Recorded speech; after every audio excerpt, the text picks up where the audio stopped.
Hello everyone and welcome back to another tier list. This time we're doing the Harry Potter movies.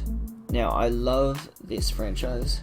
I think it's one of the best franchises ever made, to be honest. Obviously I like the books better and I've read them many times over. But the movies are still pretty good. Yeah, so and we're including the two Fantastic Beasts movies as well. Alright, so the tiers today we've got outstanding, exceeds expectations, acceptable, poor, and dreadful. Basically, they're the mark levels in the books. So yeah, basically, poor and dreadful are the only ones where you would fail. The top three you would pass. So where it all began. Harry Potter and the Philosopher's Stone. Not Harry Potter and the Sorcerer's Stone. You Americans, just bugger off, mate. Seriously. Now, I really like this movie. I think it's really strong and it sets a really good foundation for the series as a whole. So, there's only one place it can go. Yep. I'm just kidding. It's outstanding. Seriously, it really is. It's not enough words for me to describe that movie. It's just too good, man. Alright, next up. Harry Potter and the Chamber of Secrets. Now, I remember watching this as a kid and just not really knowing what was going on. Why is there water on the floor? Why is there blood on the walls? Now, I obviously know why. But, I mean, nostalgic-wise, it's not that high up. And for me, it's one of the... It's alright. Well, yeah, okay. So, I think it's acceptable. Will do for that. Now, Prisoner of Azkaban. I know one person watching this will go, has to be top of outstanding. Otherwise, it's not right. But, you know who you are. I'm not giving you the name drop. To me, it's arguably my least favorite book.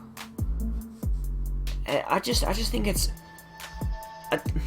the time travel bit. It just annoys me, and I don't like watching the same thing twice. So therefore, I think we'll do acceptable and above Chamber. But yeah, okay. Goblet of Fire. Let's put some context right. Goblet of Fire is my favourite book out of all of them, by quite a way. Now, I don't know, I can't remember who the director is, but I hate him. Because he came out in an interview and said that he didn't read the book because it was too long, so therefore, dreadful. The movie, if you read the book, the movie just is bad. And I'm sorry, because the movie would probably be alright if the book isn't there. They just gloss over things that I don't think should be glossed over. Characters like Ludo Bagman. Like Spew. These things should be in the movie. Okay? Yes, okay. Now, Order of the Phoenix. Coincidentally, the longest book and the shortest movie.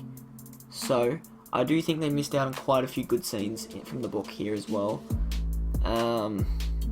But overall, it's actually a pretty good movie.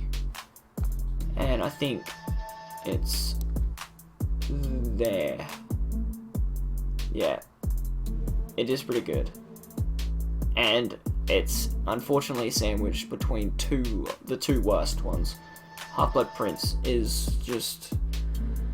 I don't know why they decided to make Half-Blood Prince basically about teenage love. I don't really care about that. It was a minor subplot in the book, and in the movie it's basically the main theme. It's just overpowering. There's so much good stuff in the book, and in the movie it's just, oh, Ron kissed this girl, Harry, this girl likes you. Just get into dreadful. It's not the worst, but it's, yeah. Okay, Deathly Hallows Part 1. See, I actually like this movie, but the first time I ever watched it was at my home with one of my friends who basically just ruined the entire movie for me, because when it was playing he'd just be like, oh, this bit's scary, this one.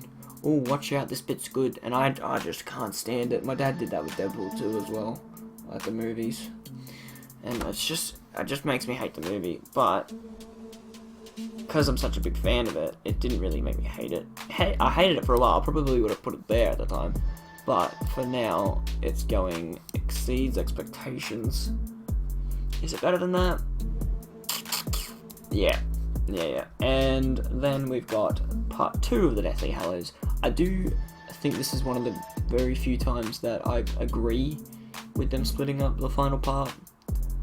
I don't agree with The Hobbit being split into 3, or The Hunger Games, for example, being split into 4 instead of 3. I just don't really like it, to be honest. Now, Deathly Hallows Part 2, whilst still not as good as the second half of the book, is a really good movie. And coincidentally, is it a coincidence? I don't know. The first one and the last one are both outstanding. And I think that's top. No. Okay. Now, symmetry-wise, I could just chuck them in poor.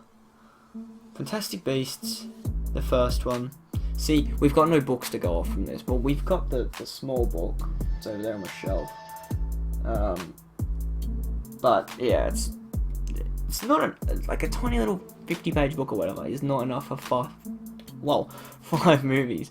So it's kind of just like, take it as a movie now, and I'm fine with that. But still, it's never going to be as good as the one from the books.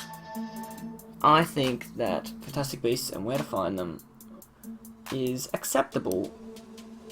That's fine. And then Fantastic Beasts: Crimes of Grindelwald. First time I watched this was on a plane back from Europe. I think so. I watched it. It was perfectly adequate, but I think you know where it's going. We've got a hole, and I think the first one's better. So it's gonna go poor. So number wise, we've got 8, 1, 7, 5, 3, 2, essentially 9, 10, 6, and 4 in that order. Now, if you haven't read the books, you're probably thinking, this is crazy, why is it like this? Look at the bottom 2.